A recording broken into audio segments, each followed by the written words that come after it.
año 86, cuando yo termino los estudios en Columbia, estoy educado para hacer arquitectura paramétrica, quiero hacer rascacielos, quiero hacer fachadas interesantes, quiero hacer todo tipo de arquitectura que me venían en ese momento los profesores instruyendo y con mucho entusiasmo vuelvo a Venezuela. Pero la realidad de Venezuela es otra. Paso por varias devaluaciones, paso por un golpe de Estado, paso por varios presidentes interinos, encuentro un valle que está completamente invadido por favelas, por ranchos, por barrios. Tenemos más de 60% de la población de Caracas viviendo en el 40% del territorio que son favelas. Entonces, cuando me veo toda esa realidad, tuve que reaprender. ¿Y qué hice? Me volví a meter en la universidad, en la Facultad de Arquitectura en la Central. Y revalidé el título de arquitecto. Tuve grandes discusiones, pero habían varios personajes que me impresionaron. Uno fue Fruto Vivas, otro fue Joel Sanz, otro contemporáneo mío, Parili, Carlos Gómez de Llarena, por supuesto Villanueva, lo revisité completamente. Urban Think Tank no es una clásica oficina de arquitectos. De hecho, yo creo que hay más números de otras disciplinas que de arquitectos en la oficina. Yo tenía algo de la idea de hacer el think tank a través de un buen amigo que trabajaba con Rem Koolhaas, Andrew McNair, que me ayuda al principio a pensar y repensar la ciudad de Caracas, y fundamos con él al principio una especie de asociación civil para Caracas y por Caracas, ¿no? Y eso se convirtió luego en lo que uno conoce hoy en día del Urban Think Tank. Por supuesto, la crisis venezolana me ayudó. La crisis me dio claramente el objetivo que había que trabajar en temas sociales. Me di cuenta que el futuro de la arquitectura moderna, de la experimentación, pudiera ser en los barrios, porque los barrios eran zonas blancas de la ciudad, eran zonas que no tenían registro, catastro, eran zonas que no tenían zonificación. O sea que si lograbas intervenir en un barrio, podías hacer lo que te diera la gana. O sea que, y además muy interesante que los barrios, la morfología de los barrios es uniforme. Y sin embargo son construidos, autoconstruidos, y son construidos sin ningún tipo de zonificación, sino por aproximación y diálogo entre la misma comunidad.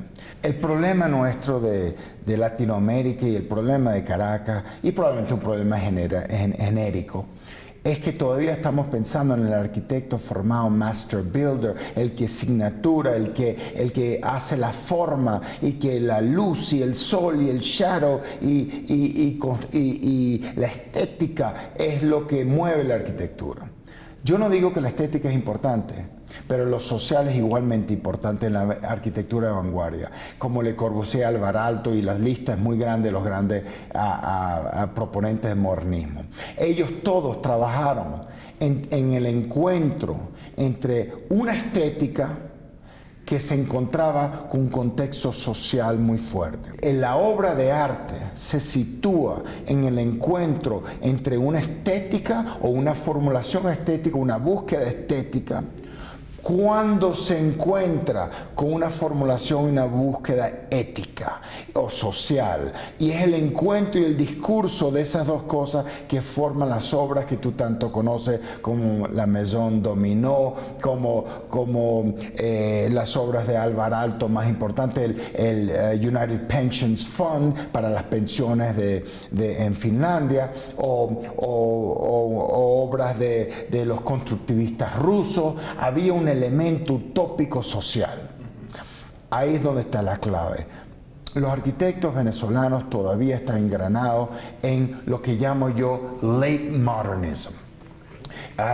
Un modernismo tardío. Ese modernismo tardío solamente se resignó a la forma, a la repetición del international style, a una morfología, a una tipología moderna, a una estética moderna que se proliferó por toda Sudamérica y se volvió banal. Los edificios tienen una connotación de memoria histórica con el contexto moderno, pero perdieron su vigencia con el contexto social. Lo que hace un edificio interesante, brasilero, de los primeros obras de Niemeyer, era precisamente Ibirapuera Park o algo así, que tenía un contexto social muy importante. Y la polémica de la Torre de David es que los arquitectos venezolanos estaban juzgando la torre, la propuesta nuestra, como una propuesta que tenía contraria a la tradición moderna venezolana y caraqueña de buena arquitectura.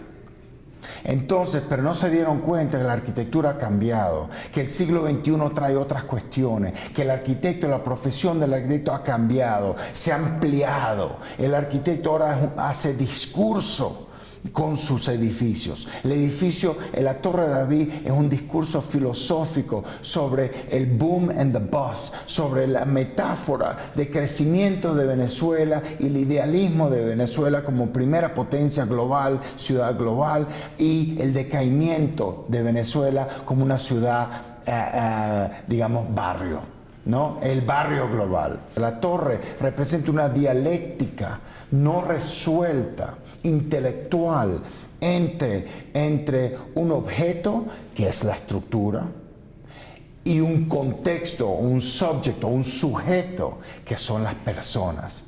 ¿Qué sirve una ciudad si está vacía? Si tiene una forma muy bella, pero no tiene contexto de persona, no sirve de nada. ¿Qué sirve un edificio vacío, como estuvo la torre 17 años vacía? Ahora que la torre está poblada, ahora tiene un contexto, ahora llama a una discusión. Y nuestra propuesta es, ya no, la torre es obsoleta para oficina, quizás para una empresa china, pero ¿qué me interesa a mí la globalización de una empresa china comprando la Torre de David?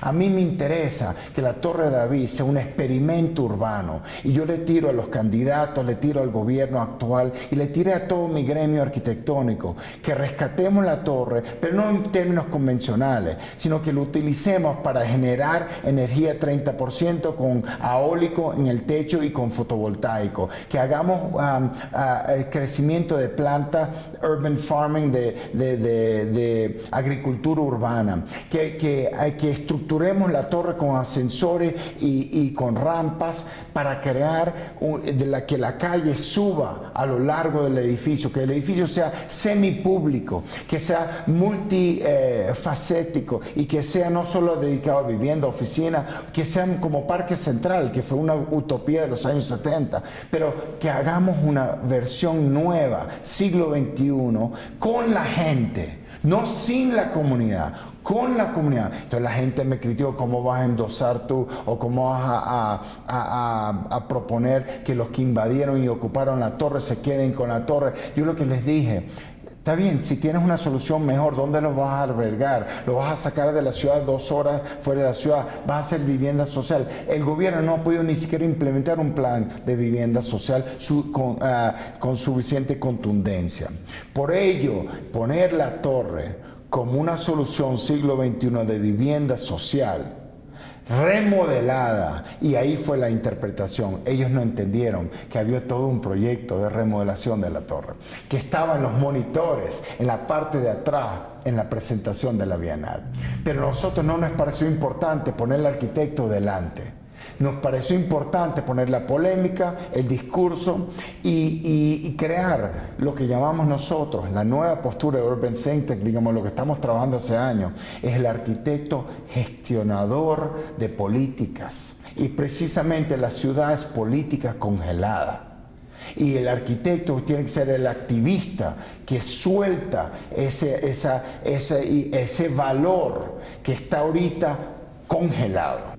El arquitecto ya no va a ser un arquitecto constructor de nuevos monumentos y íconos. Quizás el arquitecto va a ser un regenerador de tejido urbano, va a ser un arquitecto que va a ser más bien un productor de ciudad, que va a juntar las distintas partes, las políticas de arriba con las políticas de abajo. El arquitecto va a funcionar mucho más como un empresario urbano, o va a ser una especie de emprendedor, activista urbano, y que el arquitecto arquitecto tiene muchas capacidades para traer los distintos activistas a la mesa y negociar la ciudad.